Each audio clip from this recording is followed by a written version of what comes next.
Welcome to The Explainer. Today, we're diving straight into the incredibly complex, high-stakes diplomatic mediation happening right now between the United States and Iran. We're going to look closely at the events exactly as they stand in late May 2026, analyzing the fragile back channels, the proposed draft agreements, and the deep, unresolved sticking points that threaten to plunge the entire Middle East back into open conflict. If you want to understand how modern coercive diplomacy actually works in real time, you are definitely in the right place. Here is our roadmap for today. We'll be looking at 1. From war to diplomacy, 2. The mediators stepping in, 3. Inside the draft deal, 4. The core sticking points, and finally, 5. Will diplomacy actually survive? Let's get right into it. Section 1. From war to diplomacy, the rapid escalation and the push for peace. To really grasp the deal on the table today, we first need to rewind a bit and look at how incredibly fast failed diplomacy collapsed into a devastating regional conflict. The rapid breakdown is pretty striking. The failure of initial nuclear talks in early 2025 cascaded into European allies triggering snapback sanctions by October. And that diplomatic collapse? It escalated directly into open warfare by late February 2026 with Operation Epic Fury, a massive joint U.S.-Israeli air campaign involving hundreds of strikes on Iranian infrastructure and leadership. That intense fighting is exactly what forced the urgent, temporary ceasefire we see holding today, brokered in April. So we're essentially looking at a peace process born out of pure exhaustion and mutual deterrence. Now, you might be asking yourself, why does this matter so much to all of us? What's driving the international panic to get this deal signed? Well, roughly a fifth of the world's oil and liquid natural gas passes right through the Strait of Hormuz.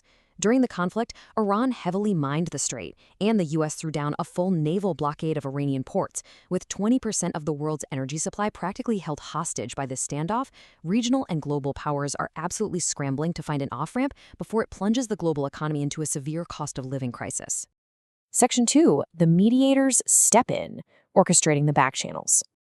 With direct trust between Washington and Tehran completely shattered, third-party nations had to step into the void to facilitate communication. And what's really fascinating here is how each mediator brings a totally unique piece of leverage to the table. Early on, Oman played its traditional role as neutral ground for indirect messaging. But as things escalated into a hot war, Pakistan took a surprising lead role, leveraging direct military-to-military trust to secure that fragile April ceasefire, even flying Iranian delegates directly to Islamabad. Meanwhile, Qatar has become the indispensable financial broker, simply because they physically hold billions in frozen Iranian funds. But we also have to talk about the silent players in the room. Get this. China buys roughly 90% of Iran's oil exports.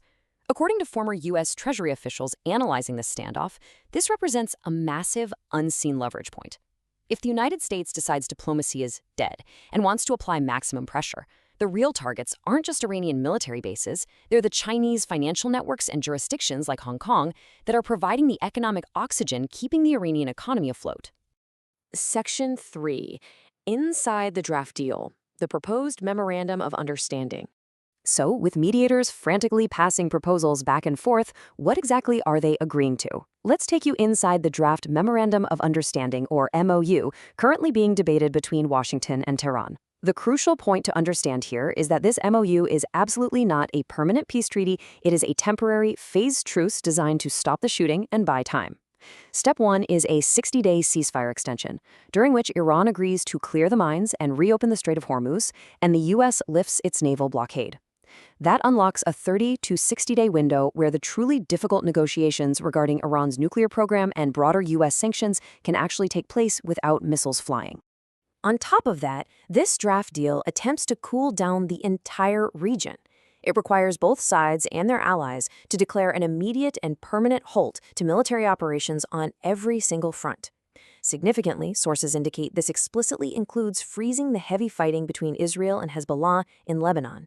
It's a comprehensive de-escalation package attempting to hit the brakes on a multi-front regional war. It sounds like a pretty logical, structured way out of the crisis, right?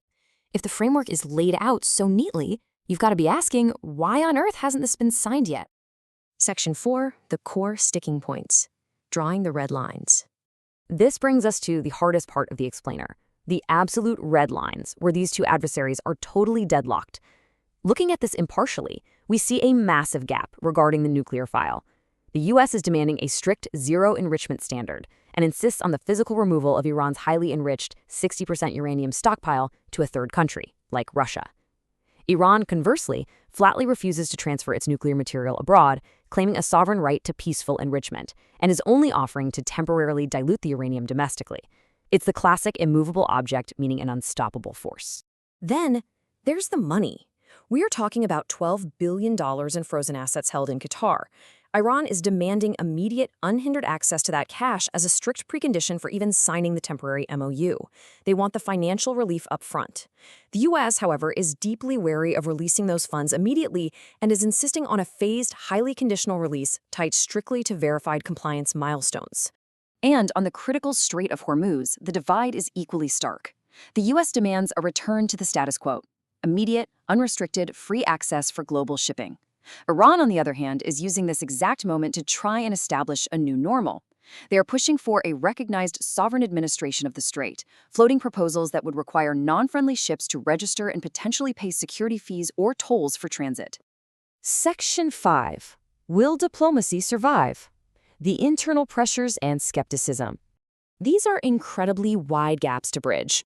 And to understand if they can be bridged, we finally have to look at the immense domestic pressures on both sides threatening to completely derail this mediation. On the American side, President Trump has explicitly stated he's in no hurry. He said, "Time is on our side," and instructed his team not to rush into a deal. The U.S. administration truly believes their naval blockade and economic pressure are actively working, signaling they are perfectly willing to wait out the economic pain in Tehran to force further concessions, keeping the military option firmly on the table if talks fail. Meanwhile, over in Tehran, the pragmatists tasked with negotiating are busy managing expectations. Iranian diplomats acknowledge just how incredibly fragile these talks are. As the foreign ministry spokesman noted, the basic framework is written, meaning it's close. But the underlying fundamental disagreements over uranium, the strait, and sanctions relief are so deep that an actual signed deal feels very far away. Furthermore, hardline factions and military voices in Iran are actively hostile to the talks. Academic Fawad Azadi warned that the cycle of attack, ceasefire, negotiation, and attack will repeat. These hardliners are already framing the April ceasefire as a strategic mistake, arguing they halted military operations exactly when they had the upper hand. They warn that reopening the Strait of Hormuz too quickly surrenders their absolute best leverage and believe Washington has paid way too little to abandon its long-term pressure campaign. That leaves us with one final, pivotal question to consider as you digest the immense complexity of these ongoing peace talks. Are these intense mediations by Pakistan and Qatar actually building a sustainable off-ramp for the United States and Iran? Or are these diplomatic efforts just a brief intermission, a moment for both sides to catch their breath before the inevitable next wave of conflict? Thank you for joining us for this explainer. Keep a very close eye on the Strait of Hormuz, because what happens there in the next 60 days is going to impact every single one of us.